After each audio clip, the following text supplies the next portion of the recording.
A very warm welcome to another edition of Political Brew. I'm your host, Donovan Lynch. I'm joined by the illustrious radio host, Ray Richardson. Illustrious. And the illustrious attorney, Ken Altshuler. Ken representing the Democrat side of things. Ray has got the Republican side of things. Even my own wife doesn't call me illustrious. No one would ever well, do that. On Political Brew, you're illustrious. And you as well. Let's get right into it. Arguably the largest story of the week has to do with foreign policy. The U.S. is abruptly changing course in its relations with Russia over the Ukraine war. Under Biden, President Biden, Washington isolated Moscow while standing behind Ukraine. Now Trump is describing Ukrainian President Volodymyr Zelensky as, quote, a dictator without elections, saying Zelensky better move fast or he is not going to have a country left. He also has blamed Ukraine for starting the war with Russia, which began when Russia invaded Ukraine in 2022. Well, they took Crimea in 2014.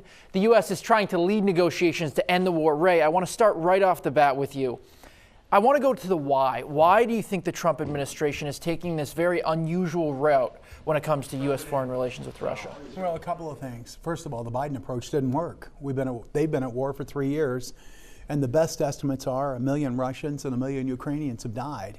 Plus, Ukraine is destroyed. I have many friends who live in Kyiv, some of which are in the President Zelensky's cabinet, who've been on my airwaves.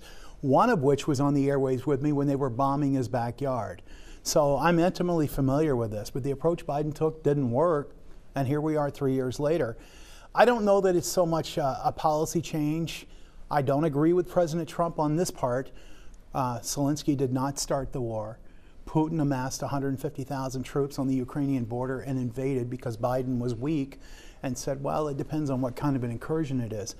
I think we know what Zelensky's line is. He says he will not cede any land for peace. Marco Rubio met in Riyadh with his Russian counterparts to figure out what the Russian line was for peace. And I think that's a good start. Europe is whining because they're not involved, but Europe hasn't done a doggone thing to help Ukraine other than Poland. So I think we got to find peace. That's Trump's goal. He said it from day one. He said it on the campaign trail, and that's what he's trying to do. Ken, go ahead. Calling Zelensky a dictator and saying he started the war says what Donald Trump is. He's a madman. He's wrong. And he has aligned himself with Putin. He has said, I admire Putin. There's only one thing that Putin wants, and that's excursions into Europe. He wants NATO destroyed. And what did Hegseth said? He said, we're not going to support him joining NATO. We're not going to, Russia gets to keep it. This is against what America has stood for since the late 1940s when NATO was established. Shame on him. Shame on the Republican administration. Shame on this reversal. I don't agree, Ken, at all. In fact, Russia is the aggressor here. We need to know what their terms are for peace. They want Ukraine. Yeah, they want the wealth. Ukraine. We're not going to let that happen. You really think that think that Putin's going to back down? I don't know what Putin will do because I think he's very smart but very crazy. I don't know what he will do, but I think if we're seeking peace, we got to figure out what each other's bottom lines are. We already know what Zelensky's is. He has said it publicly. Putin has said a couple of times he'd like to end the war, but he's never said on what terms. I think Trump wants the war ended. That's what he wants. And I think that he's going to try to negotiate peace. I just want to move to one point. I mean, the last time the U.S. had warm relations with Russia was during the Boris Yeltsin years after the Soviet Union fell. Now that it seems that the Trump administration is warming up to Russia, what does this mean for the U.S.'s place in the world and the U.S.'s ability to lead NATO as an effective alliance, as a foil to Russia? I don't think we're warming up to Russia. I think that's a wrong analysis by whoever made it. The bottom line is he wants the war to stop. We got to bring the two parties together. Russia is our philosophical enemy. They could be our military enemy if we fought them. We are not in concert with Russia, and NATO was established to stop the Soviet Union from invading and taking over Europe. That alliance is still strong. In fact, It is stronger because of Donald Trump, and the person that said that was the General Secretary Stoltenberg How could of NATO NATO. be stronger because of Donald Trump? Because they ended up paying Joe more money Biden toward rebuilt NATO. No, he didn't. Yes, he It's not absolutely true. did. You ask NATO, you ask our allies, they're going to say that Joe Biden is why NATO is stronger today. They have two countries that joined them. All right, we're going to leave it So there. that we could defend them. They can't defend themselves. No, I can't let this go. Stoltenberg himself, the Secretary General of NATO, said Donald Trump, by causing $100 billion in additional defense spending by the NATO partners, made NATO stronger. Those are his words. Unbelievable. Biden is the one who rebuilt NATO when he tried to destroy it. Okay, well, we will put a pin in this. A great discussion, you two. We will be back with more Political Brew later. The Weekend Morning Report continues right after this. Welcome back to Political Brew. I'm your host, Donovan Lynch. On this particularly fiery episode, we have Ray Richardson representing the Republican viewpoint. I could do that. I could do it. We got Ken for our Democratic analyst. Guys, I need to get into the confirmation battle that's underway. In this week, Trump ally Kash Patel was confirmed to serve as director of the FBI. He was confirmed with overwhelming Republican support. However, Maine Senator Susan Collins was one of two GOP senators to vote against Patel. She said, quote, "In this context, there is a compelling need for an FBI director who is decidedly apolitical." Well, Mr. Patel has had 16 years of dedicated public service. His time over the past 4 years has been characterized by high-profile and aggressive political activity. Ken, I'll start with you. I feel like with Senator Collins, you can't pin her down one way or the other. Well, listen, she knew his confirmation was going to go through because you need more than 3 votes against it. So it's convenient for her to say, I'm not going to vote for this person. It's just like Brett Kavanaugh. You know, she eventually voted to confirm him, but I don't think she loses the dislike of Republicans who think she's a rhino when she does that. And she's certainly not going to gain favor with Democrats for doing that because I think it was a token vote. I don't think it meant anything. Ray, take me inside the Republican Party. I mean, what do you think Maine Republicans saw when they heard that Susan Collins voted against Kash Patel for these reasons? So I wrote a piece when Hegseth was confirmed. Collins voted against him. And the piece was basically for those that have a political agenda. The Constitution is a very inconvenient document, especially for those who holler the loudest about the Constitution. The confirmation process has 2 parts. The President shall appoint, the Senate shall provide advice and consent. While I did not agree with the senator's vote on Hegseth, I thought about it a lot after he was initially nominated. I respected her vote because she did her job. That's what the Constitution called her to do.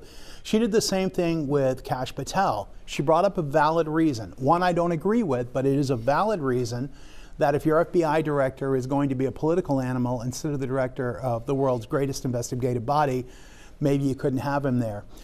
The left can't be happy. Yesterday, as this went through cloture, I watched social media. They implored calls into Susan Collins' office to get her to vote no. She did, and now the left says, well, it was a token vote and didn't matter. But Ray, the Republicans are also critical of her for voting no because they expect her to go in line. Look, elections have consequences, yes. and to the victor goes the spoil. Right. I think many of his appointments are not competent to be where they are, but he won the election, like it or not, and so we have to live with it. Now, the ramifications of that, we'll see. Hegseth being the mouthpiece and what he said about Ukraine, I think was dangerous. Patel, I don't know if he's going to go after his 60 enemy list, but that's been Donald Trump's mantra: revenge, retribution. Who is he taking revenge on? He's fired half the government. Well, that's because they need to go. We're bloated. They're not reducing the budget by who they're firing. Does your idea of to the victor goes the spoils extend to Doge? Republicans would argue that Elon Musk is an extension of the executive branch that was elected by the American people. What do you say? Was there an advice and consent of Elon Musk? Did I miss that hearing in the Senate where he was confirmed as... I mean, no, he has no authority whatsoever except what Donald Trump says he can do. He's not an advisor. He's doing it unilaterally, whatever he wants, and he's got access to his own competitors' information. He's got information to your information. No, he doesn't. Oh, yes, he does. He No, absolutely he doesn't. does. I actually, when that charge was made, I actually called and found out what he has access to. He can see the recipient of the money. And sometimes it's not designated as to what it's for. Access to the IRS records. No, he does not. He doesn't have personal Social information. security numbers, it's not addresses, true. income. That's all fear-mongering, Ken, by the left No, it's true. and the It's media. fact. It's factual. No, it's not fact. Okay, I beg to actually disagree. talked to them. To who? To the Trump administration. Oh, well, there's a good source of accuracy. Come on. Let me ask Who would be a good source let me for you? ask one final question to Ray. Okay, in the Republican Party, there's long been this idea of a constitutional conservative, saying we need to follow what the founders' intention was for the country. Right. How are they feeling when you have Elon Musk taking action that federal government hasn't taken in a long time? So again, it's the fear-mongering that's going on here. Musk has no authority to cut anything. What he's doing is uncovering waste, fraud, and abuse. Has he shown any of that? And has he shown one dump? No, he has not. What about drag shows in South America for $200,000? What about $6 million to promote tourism in Egypt? I would think the pyramids would be good enough for that. Half the things he said doesn't exist, Ray. No, it does. He's making it up. No, He's making it up. Well, you believe that because you're against him, but I actually called and found out. You called the Trump And administration. They showed me the documentation. I hate to do this on that. Unbelievable. We have to wrap it up, at least for now. I love Ken. Thank you. We will be back with more Political Brew later on. The Weekend Morning Report resumes just after this. Welcome back to Political Brew. I'm your host, Donovan Lynch. I'm joined by Republican analyst Ray Richardson, Democratic analyst Ken Altshuler. Let's get to the issue we've been wanting to talk about all morning. And this is the confrontation between Governor Mills and President Trump. They were locked in a fiery exchange as President Trump threatens to withhold funding if Maine doesn't get in line with an executive order barring transgender athletes from playing in women and girls sports. Take a listen to this exchange.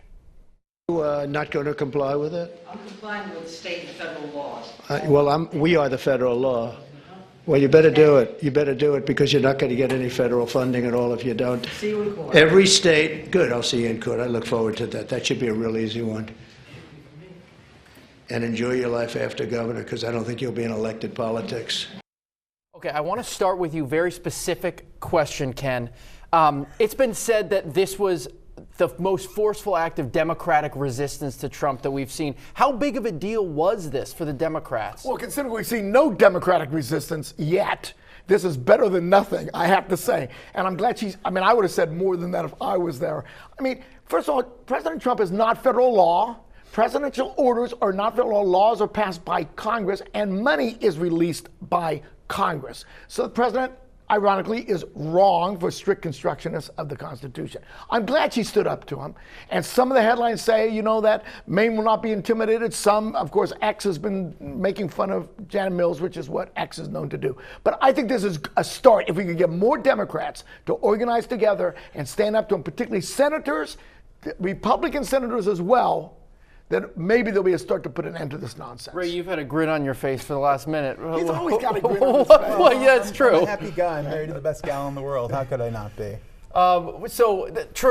What's your take on this whole thing? I mean, unusual to have our governor and the president face down in that feisty of a way. Yeah, for me, I was brought up with Emily Post manners. It's a little untoward for me for the two of them to go at it like that. I think Governor Mills wanted to show off. And she did. I think she lost that battle. I don't know what the court will hold. Ken's right. Executive orders are not like passing a normal law in Congress and sending it to the president's desk, but they do have the effect of law. And one of the things she's fighting here is normalcy. This is an 80-20, 90-10 issue here in the state of Maine. I don't understand why Janet Mills is not standing up for biological girls. And let's go to the Supreme Court. Recently, there was a case from Tennessee argued before the court about not allowing medical doctors to provide transgender whatever care, we'll call it that. Chase Strangio was the first person who was transgender to argue before the court. And at one point, Justice Alito brought up the idea that we typically bestow civil rights on groups or individuals that have immutable characteristics, meaning characteristics that cannot change. And Strangio even had to admit before the court that being transgendered is not an immutable characteristic. Now, the Democrats would argue, they would look at the Maine Human Rights Act and the protections for transgender Mainers. How do you think that figures? How strong of an argument is? We know that federal law preempts state law, but this is an executive order, Ken. Exactly. So, well, there is no federal law right now. There's only executive order. So right now, the human rights order, that law takes precedence. And then there's a whole conflict about states' rights, which Republicans used to be in favor of, versus federal law. Depends on the issue. Okay. Well, but see, there's no consistency there. You're There is either in states' rights or you're in the because federal everything law. is an individual issue. You can't make a blanket statement. Well, but you should be able to. No, I don't agree. You either believe. So in the abortion decision, okay, in the Dobbs decision, the decision was states make up their own laws. But in this case, we're not going to do that. There's no consistency. So let me respond to that. I personally agreed with the Dobbs decision. I wanted to go back to the states. I did not want my government saying it's okay to kill a baby in the womb. Democrats argued that slavery was allowable under the 10th Amendment. Let me ask you a question. Will you support a federal ban on abortion? I don't think laws stop abortion. I have a very different approach to it. If I were to run for governor, and I'm not, I would have worked on the opportunity to provide a real choice to women by providing them care and support. But the issue is what trumps what. And I believe, I'm a federalist. I believe in federal law. I believe in federalism, but I also think that we have the opportunity to be smart and look at each individual. Donald Trump started that fight with Janet Mills. All he said is the Maine governor here, are you going to comply with the law?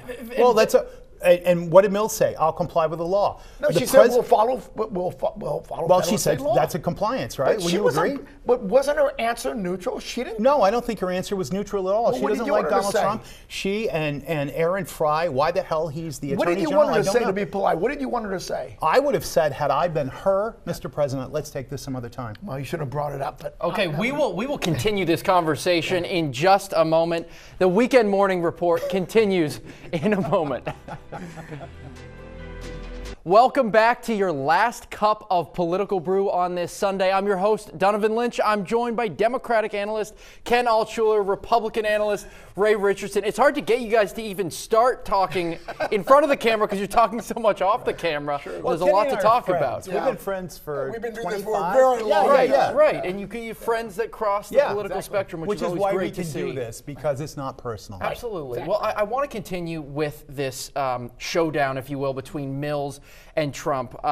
We played the clip in the last segment, but after this all was over, the U.S. DOE launched an investigation into the Maine Department of Education over Title IX violations. And Governor Mills released this statement, very strong words, saying, in America, the president is neither a king nor a dictator as much as this one tries to act like it. And it is the rule of law that prevents him from being so. Ray, these are very strong words coming from a governor. Correct words. I find those words laughable coming from the mouth of Maine's tyrant. I do. Janet Mills rules this state with an iron fist. She has imposed her rigid political ideology on the people of Maine, and the working class of the state of Maine are suffering because of it.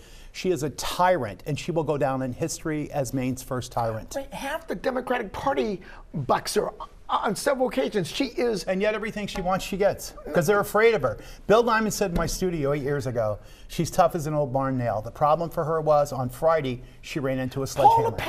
See, I disagree with you completely. Paul LePage, people considered him a tyrant. I didn't. He was strong-willed. He had strong opinions. Janet Mills, I think, is one of the best governors we've ever had. Oh, my good Except Lord. for John Baldacci. There is let's no bring it back to statistical Trump. evidence to that statement, Ken.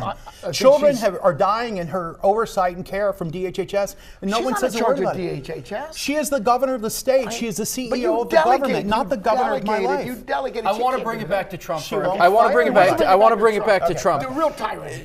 Would you say that Trump has exercised more executive power than we've seen from other Republican or Democratic presidents? And what is the response to the argument that that's too much executive power? Yeah, I don't know whether it's more or not, but it's certainly a lot. But my good Lord, look what FDR did in the throes of the Great Depression. He shut down the national banking system. He took over everything. So again, I think the school system has finally done its job. Nobody in this country knows the history of this country. So when these things happen, they don't have context. Talking about FDR as a deflection. No, it's not. Donald Trump has control of the House. Yeah. He has the control of the Senate. He has the control of the courts. He doesn't have to do executive orders. Have you Republicans put in the bills. FDR did the same thing, though. He had the House and the Senate. I'm not saying it's not FDR a was deflection. right. That doesn't make it right. No, What I'm saying FDR we have a did was- history of this. I want to bring this back to Maine. We are very early into Trump's second term. Yes. Relations between Maine and the U.S. government are pretty tough, tense. Right. Where does this end? Where does our state's relationship with the federal government ends end? in the court. If the courts need to do their job and make decisions and say, you can do this, you can't do this. I agree Federal with law that. here, state law here. That we need the courts, and the court systems right now are not functioning appropriately. So what about the criticism coming from Republicans that judges are acting completely out of line? I mean, what would happen if the federal judge makes a decision that's not in line with the president's wishes? They'll ignore it. The Supreme Court makes that same decision. Do you think there is a chance that the executive could ignore that? What is the evidence of that? Because It hasn't happened yet. His first term, he never did it. You know who did do it? Joe Biden. What did Joe Biden do when the Supreme The Court United said States you can't Supreme do it? Court on 3 occasions said he could not forgive student loans, And he did it it. was He did it. Well, it's indisputable that he did The it. one that he did was reversed by Supreme Court, and that was The money stayed. still happened. The money still Did happened. it through executive order. Trump has said, he said it 2 weeks ago in the Oval Office, signing executive orders. We will follow the courts. What is the power right now? How would you gauge the power of the Supreme Court?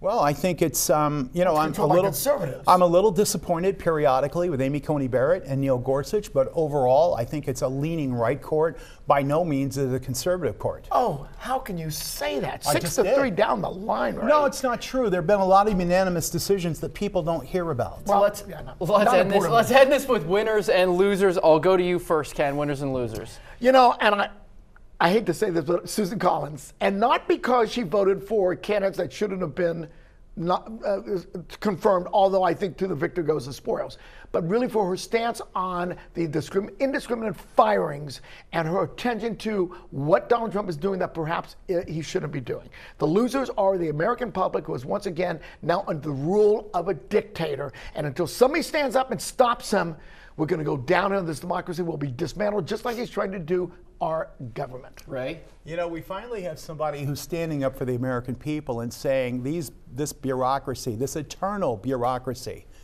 is wasteful and spending money right and left on all kinds of things no human being would do. Angus King gave a speech the other day on the floor of the Senate talking about unconstitutional actions. I would like to know if Senator King voted for gender mutilation, $2.3 million for Guatemalan children. I want to know if he himself voted for that, So because who's they're the talking winner here? So the winner is the American people. Yeah, this is ugly, but democracy is ugly, a republic is ugly, but guess what? We got somebody championing the people for a change. Donald Trump doesn't care about Who's the your people. loser? I don't think there is a loser. Okay. Well, Okay. we could talk for another hour and a half, but that's all we have time for on this Sunday. Thank you so much for joining us for another edition of Political Brew. Have a great weekend.